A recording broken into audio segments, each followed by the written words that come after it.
Hello guys, আজকে একটা recipe নিয়ে চলে এসেছি। রেসিপিটা হচ্ছে বাঁধাকপি দিয়ে ইলিশ মাছের মুড়ো করার জন্য প্রথমে বাঁধাকপি আলুটাকে কেটে নিয়েছি।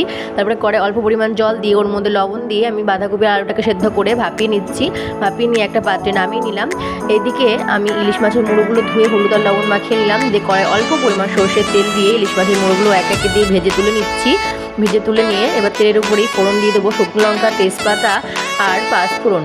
সেটাকে তেলের উপরে দিয়ে দুই একটা কাঁচা লঙ্কা চিড়ে রেখে দিয়েছিলাম, সেটাকে দিয়ে দিলাম। দিয়ে ভাপিয়ে রাখা আমি বাঁধাকপি আর আলুটা দিয়ে দিলাম তেলের উপরেই, দিয়ে নাড়াচাড়া করে নেবো। নাড়াচাড়া করে নিয়ে বেশ খানিকক্ষণ এবার তারপরে মধ্যে দিয়ে দেবো আমি লবণ আর হলুদ গুঁড়ো।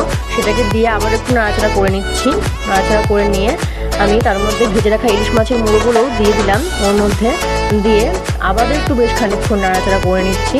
নাড়াচাড়া করে নিয়ে তার মধ্যে পেস্ট করে রেখে দিয়েছিলাম আদা আর জিরে, নাড়াচাড়া করে একটা পাতে নামিয়ে নিচ্ছি। এটা তার ফাইনাল লুকটা। গাইস, তোমাদের সাথে পরের রেসিপিতে আবার দেখা হচ্ছে।